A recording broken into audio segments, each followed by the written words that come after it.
The first thing Mikhail Orlov noticed about the waitress was her accent.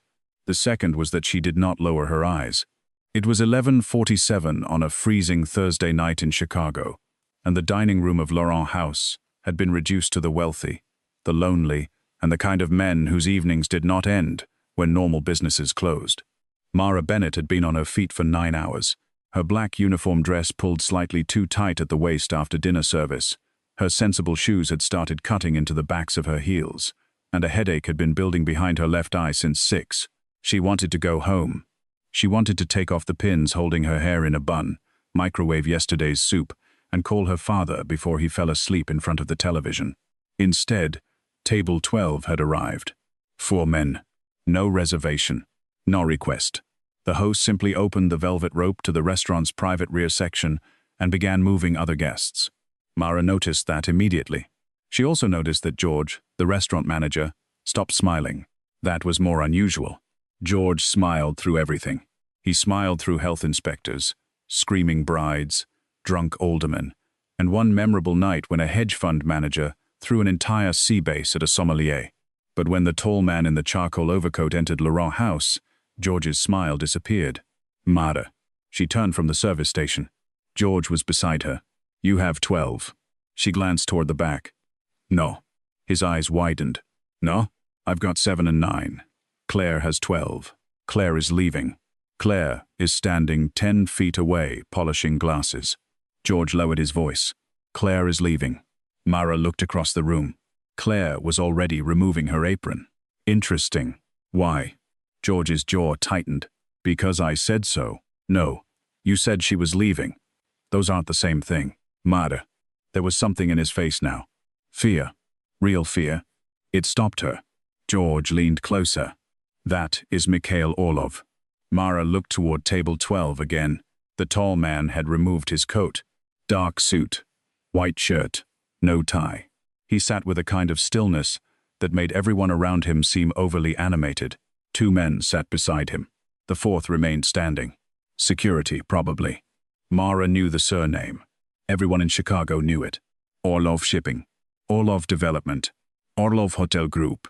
6 buildings along the river. A controlling interest in 2 freight yards. Rumors about everything else. Mara looked back at George. And you are going to give them whatever they want. That is generally how restaurants work. I mean it. So do I. George caught her arm. Do not joke with them. Mara stared at his hand until he released her. I wasn't planning to perform stand-up. Mara.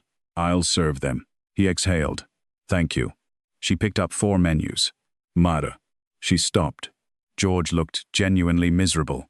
Do not correct them. That made her turn. Correct them about what? Anything. Mara looked back at table 12. Then at George. That is the strangest instruction you have ever given me. You have worked here 11 months. You know exactly what I mean. Unfortunately, she did. Mara walked across the restaurant.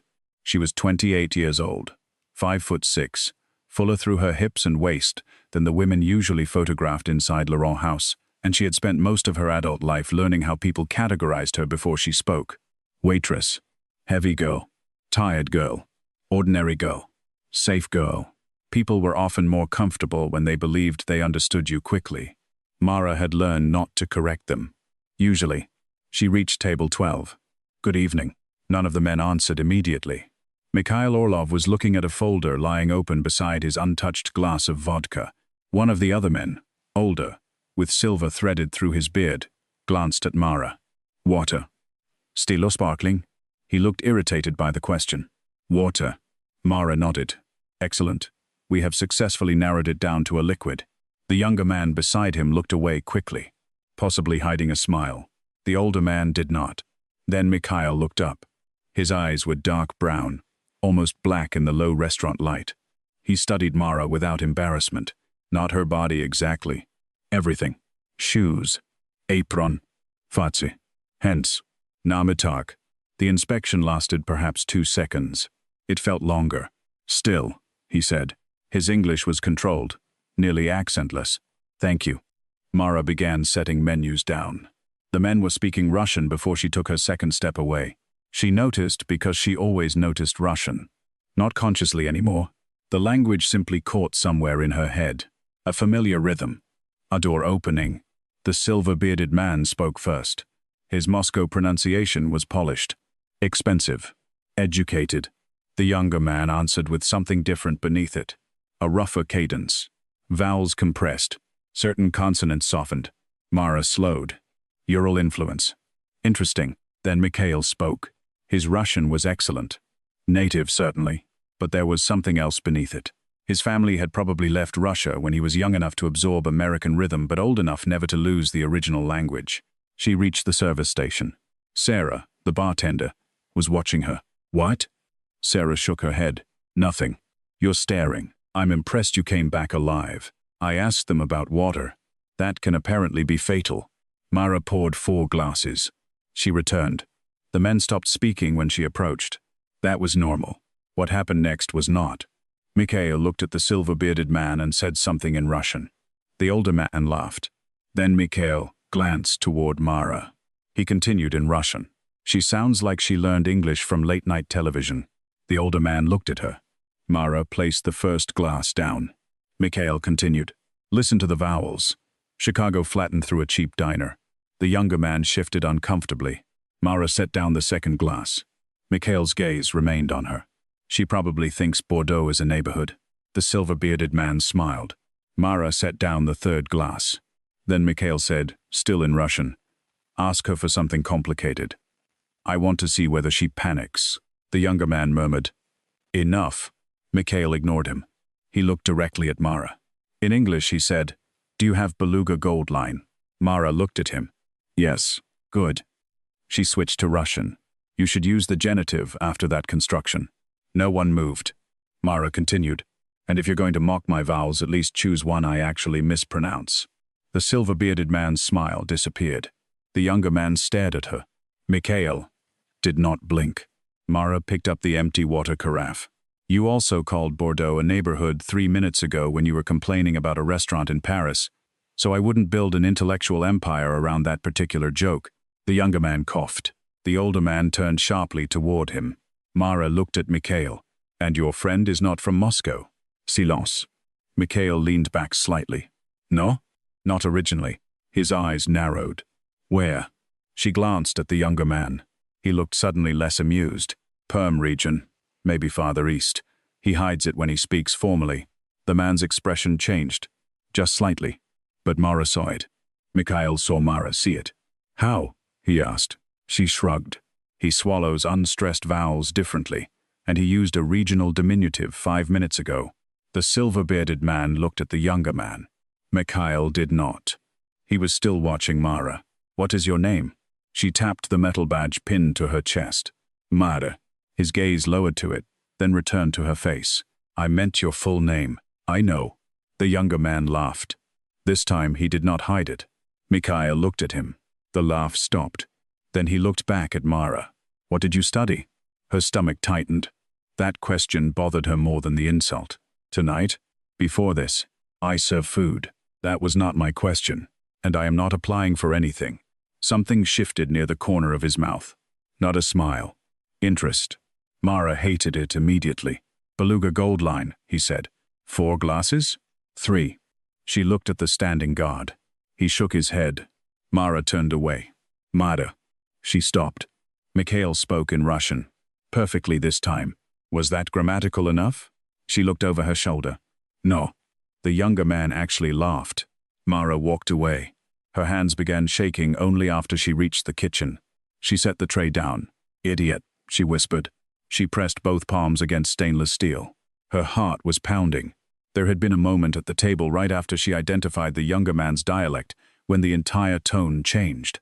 Not because she insulted Mikhail back. Something else. She had accidentally noticed something important. She knew that feeling. She used to live for it. A word choice in an old text. A syntax pattern nobody else saw. Language leaving fingerprints. Mara closed her eyes. 4 years earlier, she had been halfway through a degree in Slavic linguistics.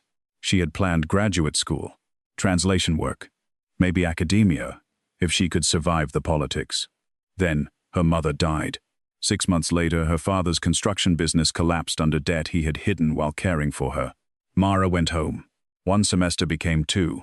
Then, Indefinitely. Life had a way of turning temporary sacrifices into permanent addresses. Mara? She opened her eyes. George stood in the kitchen doorway. What did you say? Nothing. He asked for you. Her stomach sank. Why? I didn't ask. George. He asked who you were. That is different. Not with him. Mara looked toward the dining room. Did he complain? No. Then I'm busy. George stared. What? I have 7 and 9. Mara, table 12 wants you. They have water and vodka. They want the check. They have been here 12 minutes. I know. She exhaled. Fine. When Mara returned, the folder was gone. The 4 men were preparing to leave. The silver-bearded man stood first. Then the younger one. Mikhail remained seated. Mara placed the check beside him. Would you like me to split it? No. He placed a black card on the table. Mara took it. As she turned, he said, You attended Northwestern. She stopped. No. University of Chicago? No. Weak. She looked at him. How do you know I went to university? You corrected a Russian grammatical construction most native speakers would not consciously identify. That proves I'm irritating. Not educated. Both can be true. Mara stared at him. His expression remained unreadable. Good night, Mr. Orlov. Mikhail. No. A pause. Then, almost imperceptibly, amusement touched his face. Good night, Mara. She processed the card. The bill was $816. He tipped 20%. Exactly. Mara looked at the number twice. Not because it was bad, because she had expected some dramatic display. $5,000. $10,000. A message. Instead, 20%. She found that somehow stranger. At 12:35, Mara walked out the employee entrance. Snow had started. Small hard flakes caught in her hair as she pulled her coat closed. Her phone buzzed. Dad, she answered. You're awake. I could say the same thing. You work in a restaurant. You're retired. I'm practicing for death. Dad. What? It requires lying down and complaining. I'm excellent at both. Mara smiled despite herself. You take your pills? Yes. Real answer. I took the pills. Dinner? A pause. Dad. Ayata. What? Food. What food? Hisaiha. Soap. The soup I made? A soup. Dad. Your soup. She reached the bus stop. I'll come by tomorrow. You don't have to. I know. That's not what I meant. I know. Her father became quiet. Then, you sound strange. Mara stared across the snow-covered avenue. I corrected a mafia boss's Russian tonight. Silence. Her father said, I raised an idiot. Apparently. Did he kill you? Not yet. Then he must have liked you. Good night, Dad. Mara. She stopped smiling. What? Be careful. I always am. That's what your mother used to say. The line went quiet. Mara looked down at the snow collecting around her boots. I'll see you tomorrow. She ended the call. Across the street, a black sedan was parked beneath a dead street lamp. She noticed it, then told herself not every black car in Chicago belonged to Mikhail Orlov. It pulled away before her bus arrived. The next morning, Mikhail sat at the head of a conference table on the 36th floor of Orlov Shipping. Anton Resnick was translating. That was the problem. The room overlooked a frozen section of the Chicago River. Below, freight trucks crawled through morning traffic. Across the table sat representatives of Vostok Maritime, a consortium controlling access to several independent storage yards near Calumet Harbor. Mikhail understood Russian perfectly. That was not why Anton translated. Negotiations operated in 3 languages: Russian, English, and deception. Anton's purpose was to smooth tone, legal terminology, and regional phrasing between lawyers who weaponized ambiguity for a living. He had done it for 8 years. Mikhail trusted him. Or had. Last night, a waitress had identified Anton's perm influence in under 5 minutes. Not dangerous by itself. But Anton had told Mikhail years ago that his family came from St. Petersburg. A useless lie. Those were often the ones that mattered. Vostok's lead negotiator, Yuri Malenkov, spoke. Anton translated, Mr. Malenkov says they are willing to guarantee 22% of the East storage allocation in exchange for exclusive access to berth 6. Mikhail looked at Yuri. The Russian had said 27, not 22. Mikhail said nothing. Yuri continued. Anton translated again. This time, One name disappeared entirely. Moros. A union intermediary. Mikhail had heard it. Anton had not translated it. Interesting. Mikhail sat back. Pause. Everyone stopped. Anton looked at him. Problem? No. Mikhail closed the contract folder. We continue tomorrow. Yuri frowned. We came here to finish. And we will. When? Tomorrow. Anton leaned closer. Mikhail. Tomorrow. The room began emptying. Anton remained. You are unhappy. No. You stopped the meeting. Yes. Why? Mikhail looked at him. Tell me where you grew up. Anton blinked. What? Where did you grow up? St. Petersburg. The answer came too quickly. Mikhail nodded. Go home. Mikhail. Anton. The translator left. Mikhail waited until the door closed. Then he looked toward his security chief, Pavel, standing near the windows. Find the waitress. Pavel's eyebrows rose slightly. The waitress. Mara Bennett. Why? Mikhail looked at the closed conference room door. Because she heard something I missed. At 2:15 that afternoon, Mara was carrying a case of wine into Laurent's house when George intercepted her. There is a car outside. Congratulations to the street. For you. She stopped. What kind? Black. That dramatically narrows Chicago transportation. Mara. His face answered before he did. She set the wine down. No. You don't even know what they want. I have a fairly strong theory that it isn't dessert. The man said Mr. Orlov wants 5 minutes. Mr. Orlov had 12 minutes yesterday. That was plenty. George lowered his voice. Please do not make them come inside. Mara stared at him. You are a coward. Yes. She went outside. A black Mercedes waited at the curb. Pavel stood beside it. 40s. Broad. Expression like poured concrete. He opened the rear door. Mara stayed on the sidewalk. No. Pavel looked at the open door. Then here. He wants to talk. Phones exist. He doesn't use them for this. That sounds like a personal inconvenience. Pavel considered her. Then, unexpectedly, he said, I understand why he likes you. He does not like me. No. Pavel glanced into the car. He definitely does not. Mara followed his gaze. Mikhail was inside. She sighed, then got in. Pavel closed the door. The interior was warm. Mikhail wore a dark overcoat over a black shirt. No security inside. No theatrics. 5 minutes, Mara said. You speak Russian. Yesterday established that. You studied linguistics. Yesterday failed to establish that. I checked. Anger flashed through her. You checked what? Public records. You investigated me. I learned your education history. That is called investigating. You attended UIC for 3 years. Concentration in Slavic languages and linguistics. Strong academic record. Left without graduating. Mara's jaw tightened. You have 4 minutes. Your father became financially dependent on you the same year. Her hand moved to the door handle. Mikhail caught her wrist. Not hard, but immediate. Do not mention my father. He released her.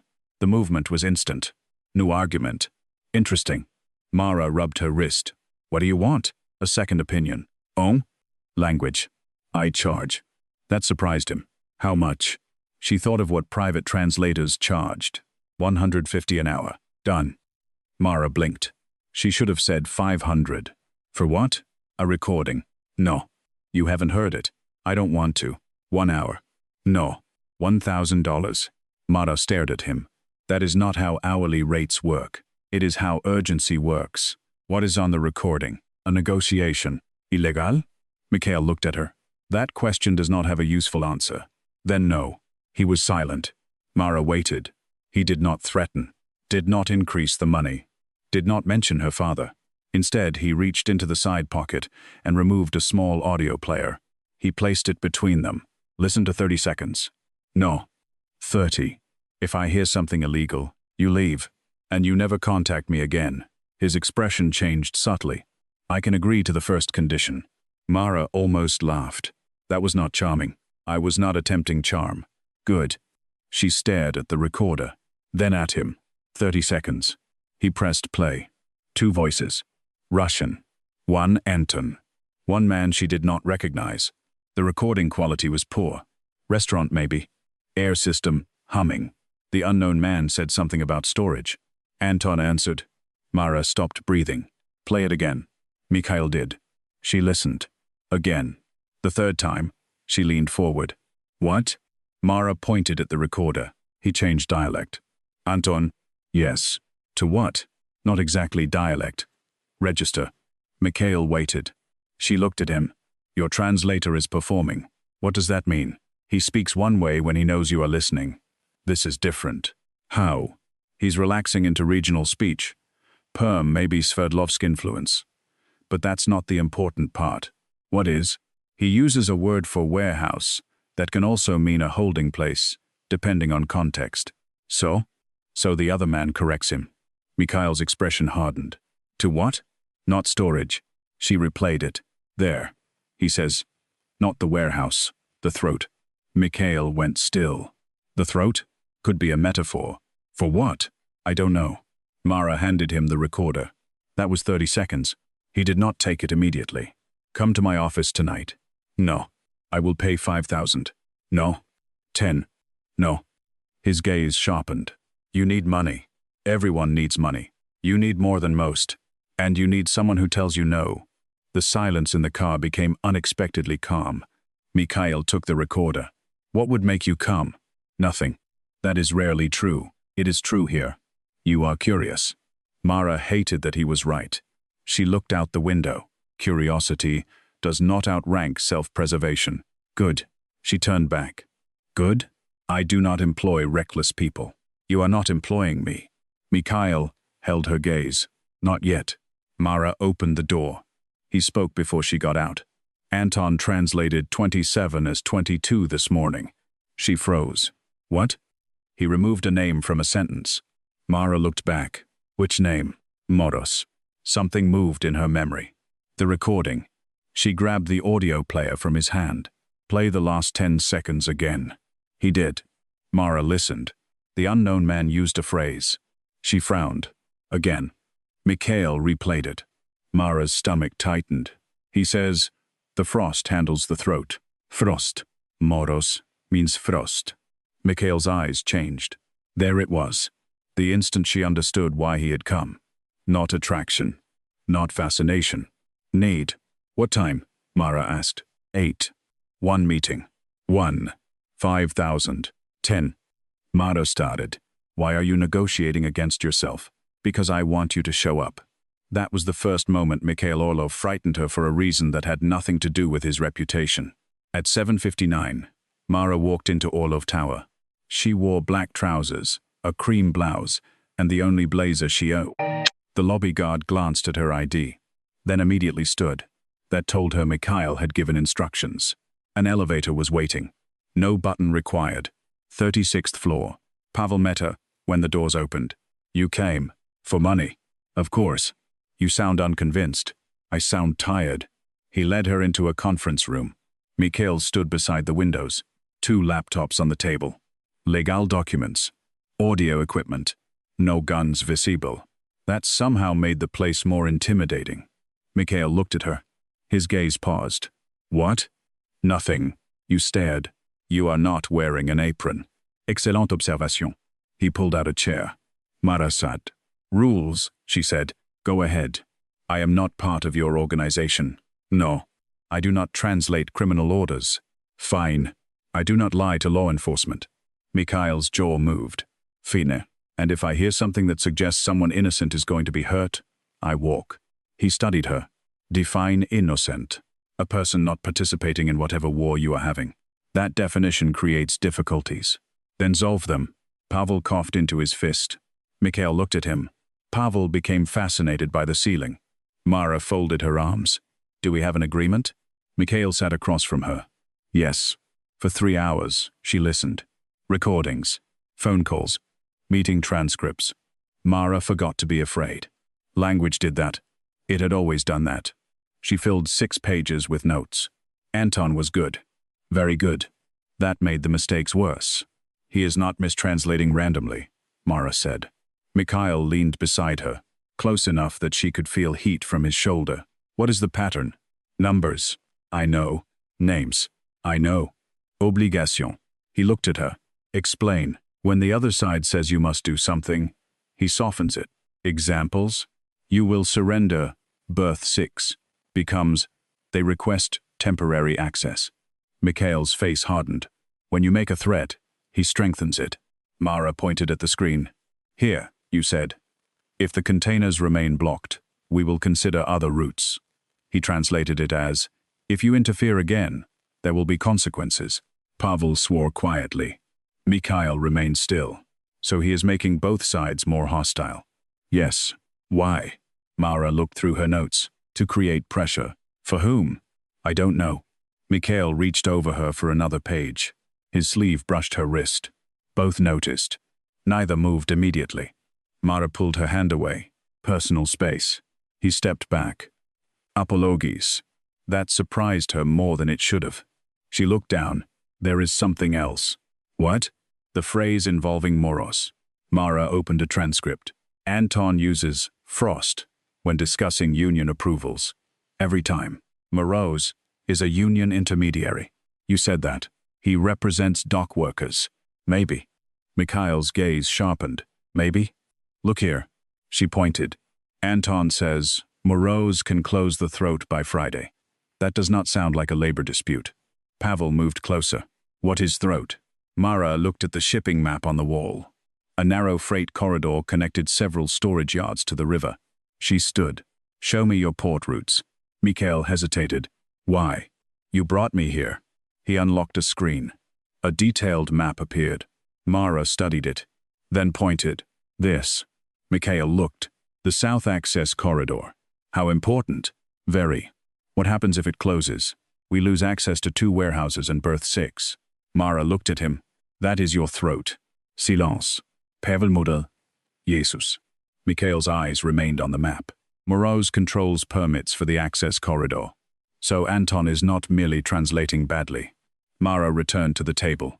He is hiding a coordinated effort to make both sides think the other is escalating, while someone quietly positions themselves to close your route. Mikhail looked at her. For the first time since she met him, there was no condescension in his face. Only respect. You found that in 3 hours. You had the information. We had the words. You weren't listening to them. Something almost warm moved through his expression. Mara disliked how much she noticed. At 11:20, Mikhail walked her to the elevator. I will have Pavel drive you. I can take the train. No. Mikhail. He looked at her. She realized she had used his first name without thinking. His gaze changed slightly. Mara continued quickly. I have taken trains alone for 20 years. You also just identified a conspiracy involving people who would prefer I remain ignorant. They don't know who I am. Anton saw you at the restaurant. The elevator doors opened. Mara went still. What? He was sitting with me. The younger man. Yes. You didn't tell me. No.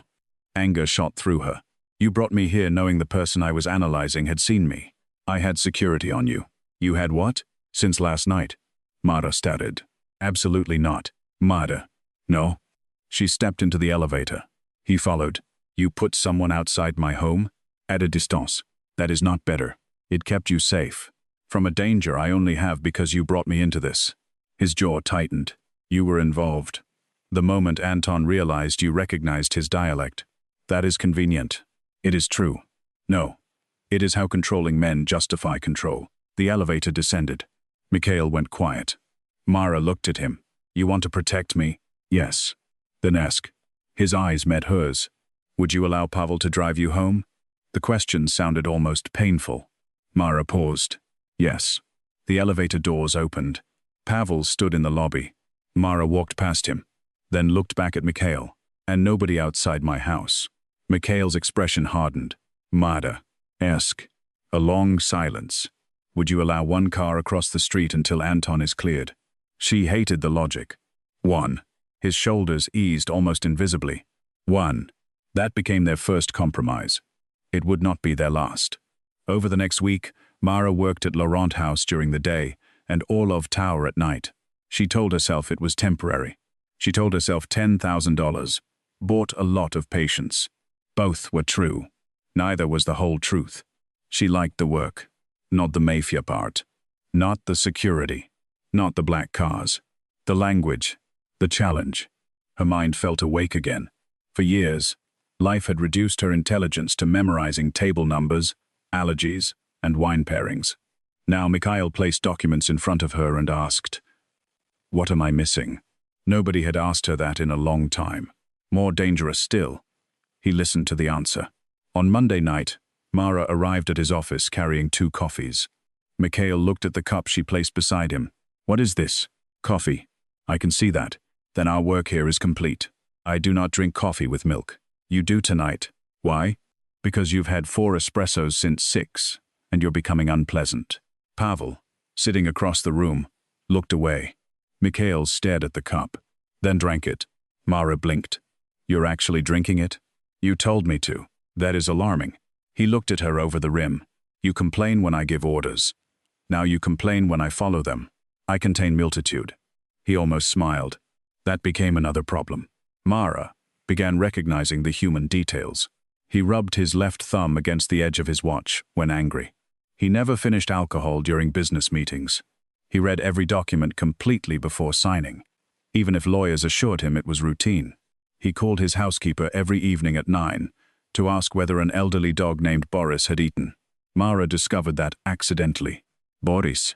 Mikhail looked up from his phone. "My dog." "You have a dog?" "Yes." "What kind?" "Caucasian Shepherd." "That is not a dog. That is a bear with paperwork."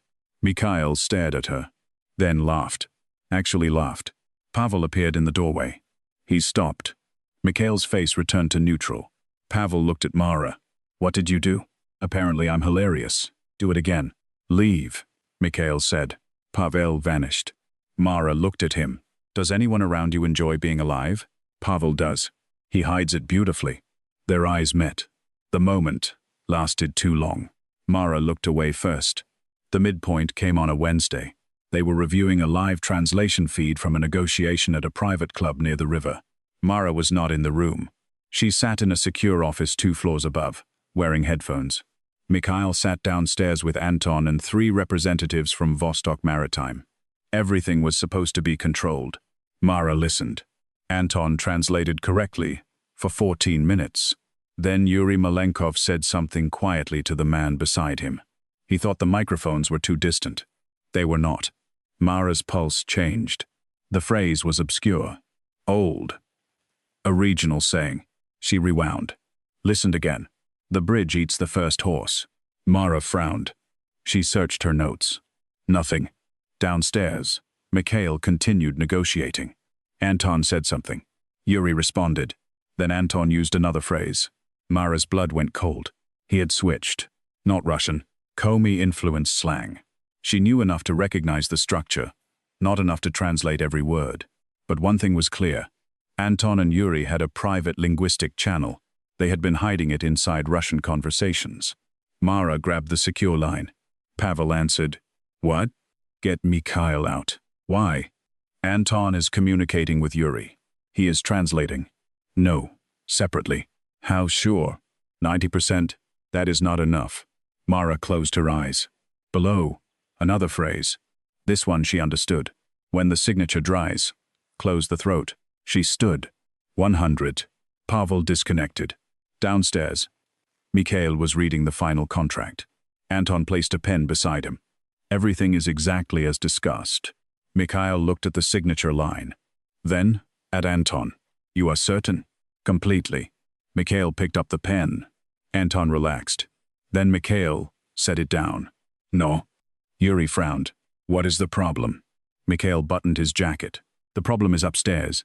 Anton's face changed. Only for a second. Enough. Mikhail saw it. The meeting ended without a signature. 20 minutes later, Anton was seated in Mikhail's private office. Mara stood near the windows. She had not wanted to be present. Mikhail insisted, not because he needed her testimony, because Anton needed to understand who had beaten him. Anton looked at Mara. Hatred burned quietly in his face. "So this is what you replaced me with?" Mara folded her arms. "Nobody replaced you. You betrayed yourself." Anton looked at Mikhail. She does not understand the world she entered. Mikhail stood behind his desk. "She understands you.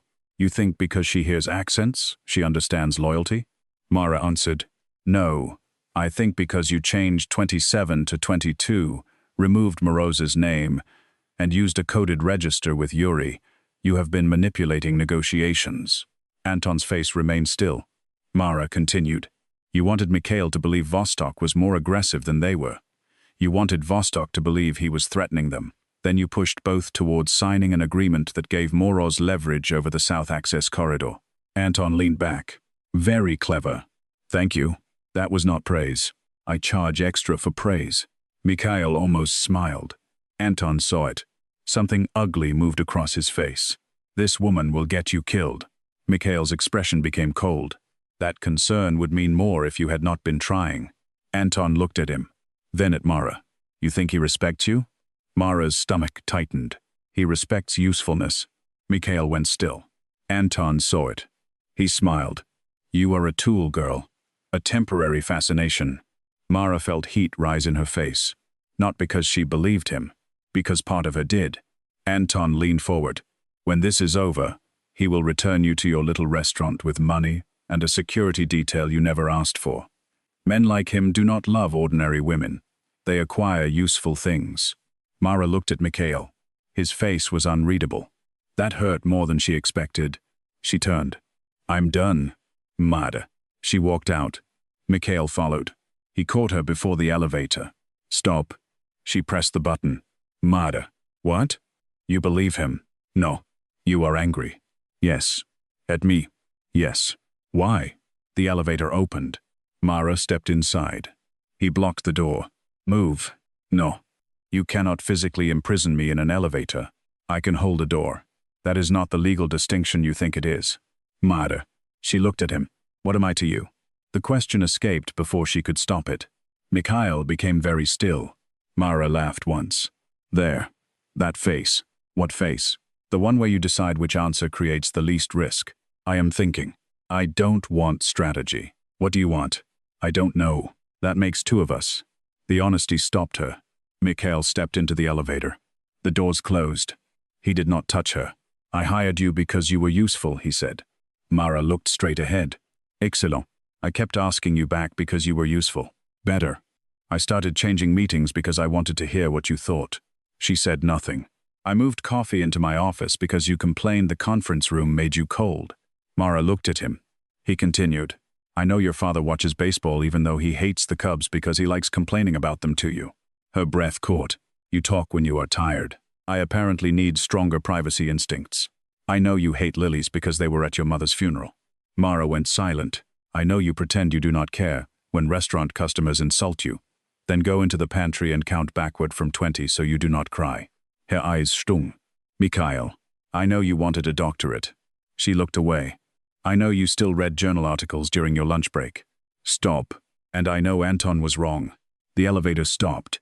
Neither moved. Mikhail's voice lowered. You stopped being useful to me a while ago. Mara looked at him. What did I become? His jaw tightened. That is the problem. The doors opened. He walked away before she could answer. The next morning, Mara did not go to Orlov Tower. She worked her shift. She served salads. She poured wine. She listened to a businessman tell his wife that women over 30 should not wear bright colors.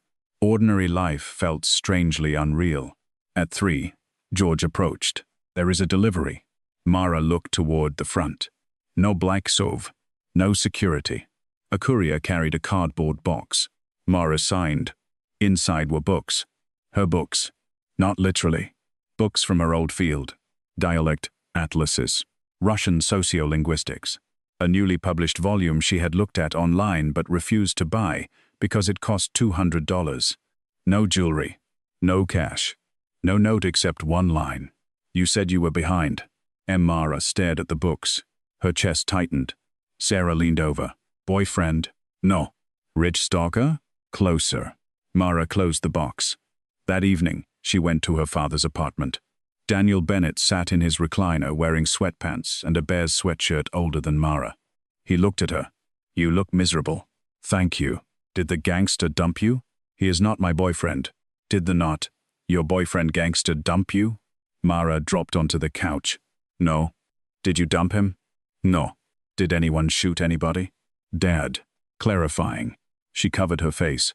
Daniel turned down the television. What happened? Mara told him. Not everything. Enough.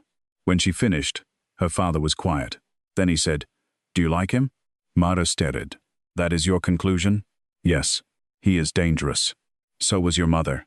"My mother taught 3rd grade. She married me." Mara almost smiled. Daniel leaned forward. "Does he make you smaller?" The question surprised her. "What?" "When you're around him, do you become smaller?" Mara thought. "No." "Bigger?" She looked at the floor. "I feel like the part of my brain I buried is waking up." Her father nodded. "That doesn't mean he deserves you." "I know, but it means you should stop pretending this is only about money." Mara exhaled. "I hate when you are reasonable. I save it for special occasions." Her phone buzzed. "Pavel." Mara stared at it. Daniel nodded toward the screen. "Answer." She did. "Hello?"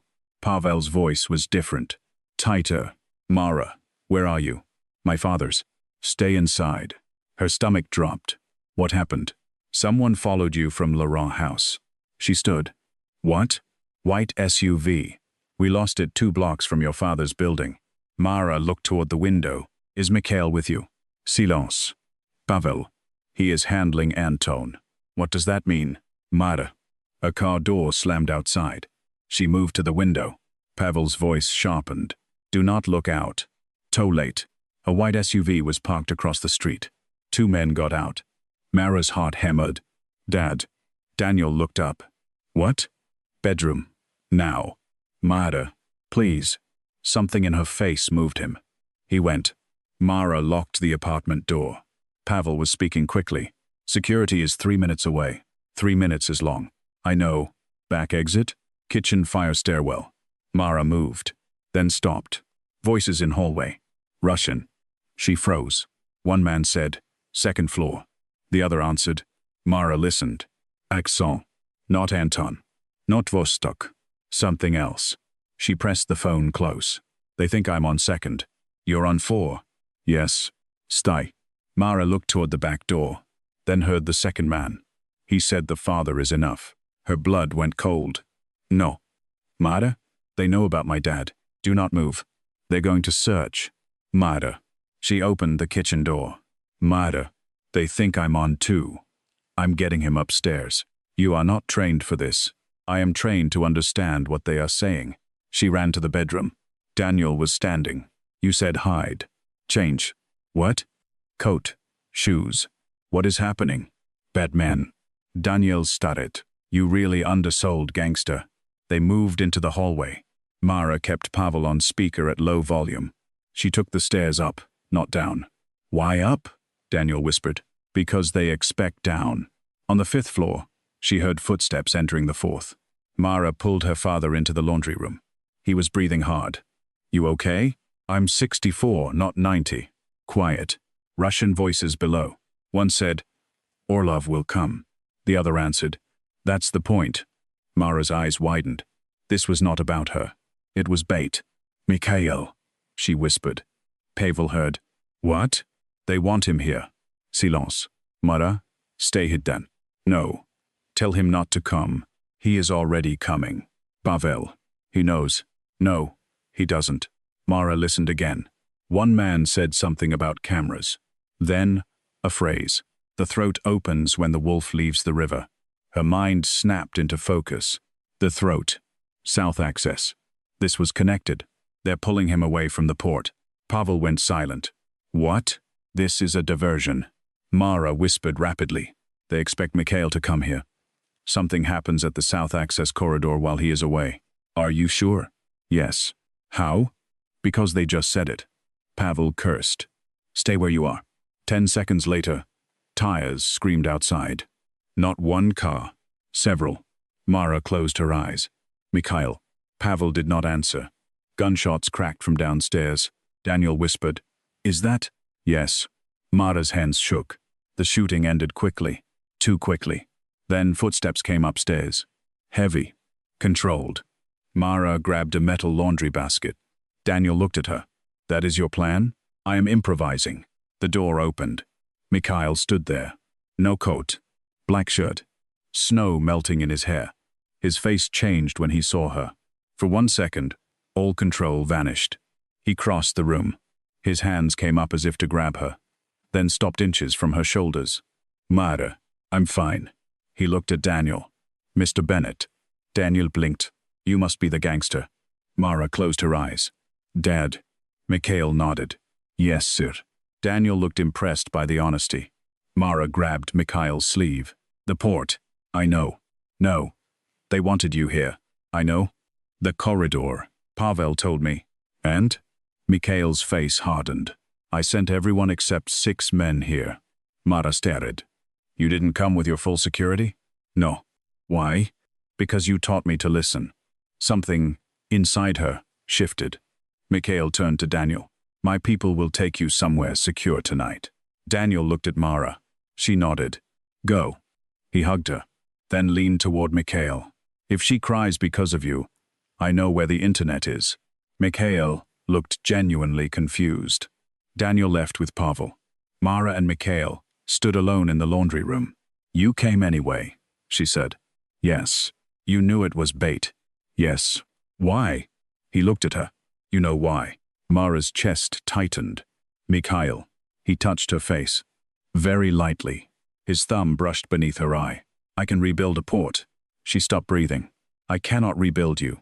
The kiss did not happen. That made the moment worse. Better. More dangerous. Mikhail's hand dropped. Come. Where? The port. You are not taking me to a war. You are the reason I know where the war is. South Access looked nothing like Mara expected. No grand warehouses.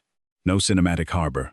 Just concrete, steel fencing, frozen pavement, stacked containers, and sodium lights turning the snow dirty orange. Mikhail kept her inside an armored operations vehicle. I hate this. I know. You're going outside. Yes. I hate that more. Something warm flickered in his eyes. Stay on the radio. Mara adjusted the headset. Do not tell me what to do. Stay on the radio, please. She stared. Look at you. He opened the door. Mara. What? If anything happens, no speeches. His jaw tightened. No speeches. He left. The operation moved around her. Mara listened to intercepted radio channels. Russian. English. Fragments. The rival plan became clear. Anton had orchestrated a financial and labor crisis to force Mikhail into selling part of the corridor. But Anton was not the top. Morozvas, the union intermediary, had built the entire conflict by exploiting mistranslations and false threats. Now his men were attempting to seize physical control of the access gates long enough to create an emergency shutdown. If they succeeded, insurance clauses would trigger. Ownership shares would collapse. A shell company linked to Moroz would buy them cheaply. Mara listened, then heard a phrase. First gate is false. She frowned. Another voice. Use the north entrance after the lights. Mara grabbed the radio. Mikhail. Static. Mikhail. What? Your north team needs to move. Why? The first gate is a decoy. A pause. How sure? Very. Pavel. Redirect. Minutes later, gunfire erupted near the northern fence. Mara flinched, then forced herself to keep listening. Another transmission. They moved. Someone cursed. They have the woman. Mara froze. No. Not have. No. She listened harder. The speaker said, The woman is hearing us. Her blood turned cold. Mikhail. What? They know I'm listening. Silence. Leave the vehicle. What? Driver takes you out now. No. Mara. Something is wrong. What? They changed language. To what? She listened. Not Russian. Not exactly. A coded blend. Words clipped. Names replaced. But she recognized structure from Anton's recordings. Mara grabbed her notes. The translation code. What? They are using Anton's system. Mara, leave. Wait. She heard one phrase 3 times. Stone. Bell. River. Stone. Bell. River. Her eyes moved to the port map. Buildings. Gates. Storage. A control tower. Bell. She looked through old site labels. Then saw it. Bell Station. An obsolete electrical control building near the river gates. Mikhail. What? They're not trying to seize the gates. What? They're going to cut power at Bell Station. Silence. If they kill the power, the automated locks fail. Pavel's voice entered. She's right. Mikhail answered immediately. Move. The next 5 minutes became noise. Engines. Comment? Shouting. Mara heard everything and understood almost nothing. Then, silence. Lang. Terrible. Mikhail? Nothing. Mikhail. Static. She stood. The driver looked back. Sit down. No. Boss said. I don't care. She opened the door. The cold hit hard.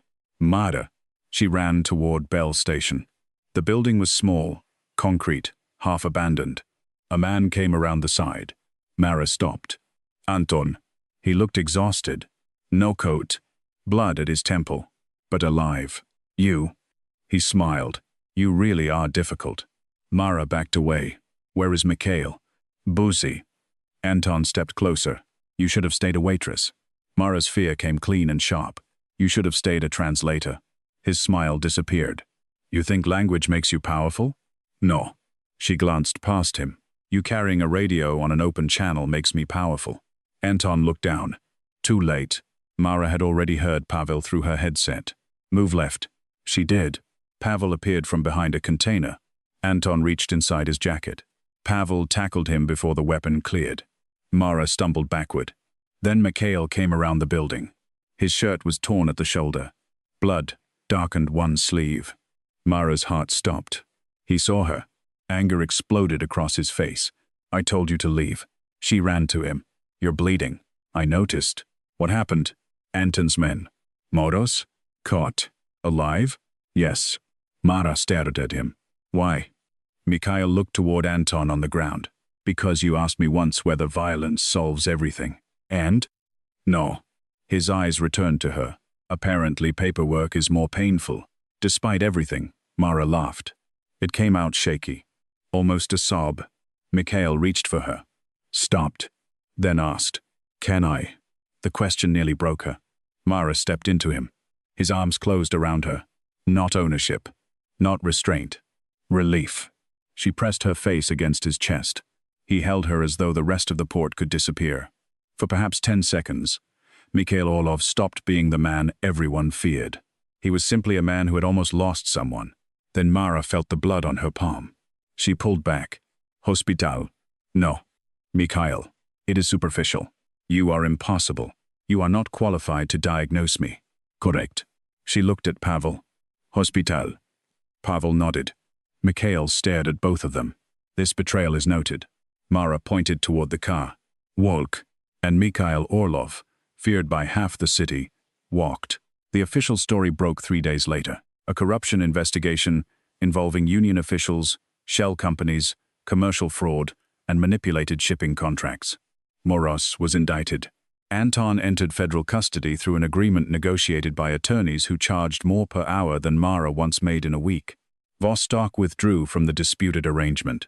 South Access reopened. No one mentioned organized crime. Chicago returned to pretending power was clean if the paperwork looked respectable.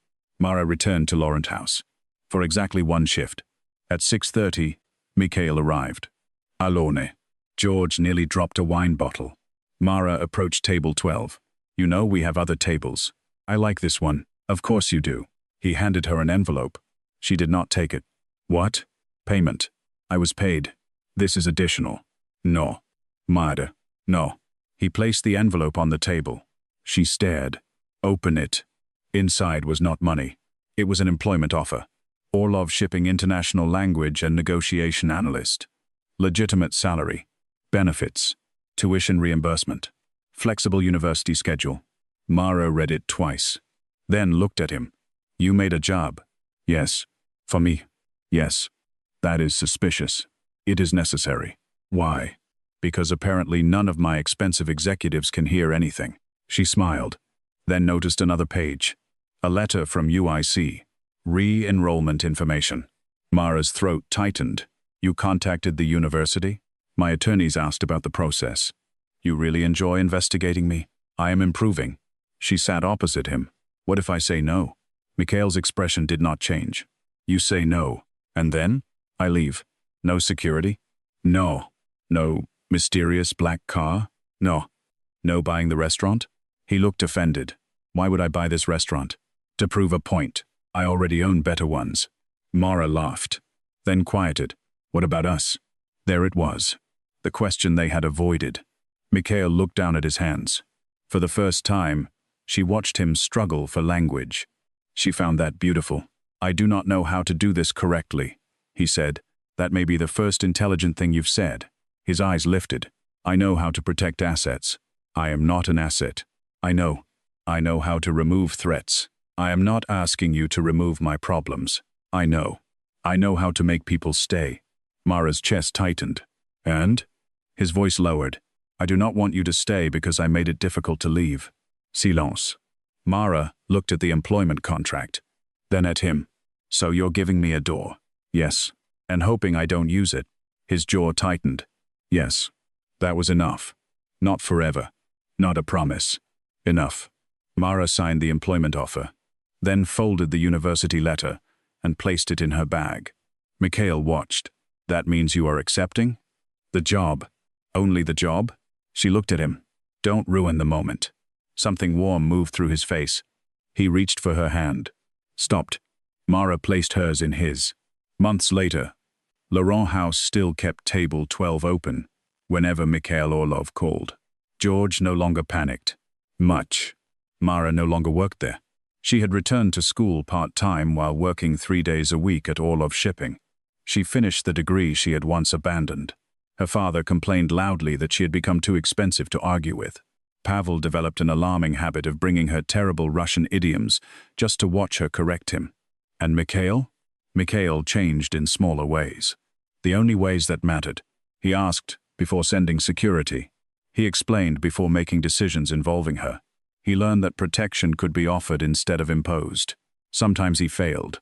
Mara told him when he did. He listened. That was their strangest intimacy. One snowy evening, nearly a year after they met, Mara entered Laurent House and found Mikhail sitting at table 12. Same chair, same quiet posture. One glass of water. He looked up as she approached. "You are late. I am not your employee tonight." "You are still late." "For what?" "Dinner." She removed her coat. Mikhail stood and pulled out her chair. Mara sat. A young waiter approached nervously. Mikhail looked at him. Then, deliberately, turned toward Mara. In Russian, he said, "Would you please have coffee with me?" Mara stared. The waiter looked confused. Mikhail waited. She smiled slowly. "Your stress is wrong." His eyes narrowed. "It is not." "It is. I practiced." "You practiced incorrectly." He leaned closer. "Then correct me." Mara did. Quietly. Patiently. He repeated the sentence. "Perfectly this time." Mara nodded. "Better." Mikhail looked at her the way he had looked at her that first night. But everything inside the gaze had changed. No dismissal. No superiority. No curiosity about a strange waitress who had surprised him. Recognition. He reached across the table. Mara gave him her hand. Outside, Chicago disappeared beneath falling snow. Inside, the feared mafia boss listened carefully as the woman everyone once overlooked corrected him one more time. And this time, he was grateful.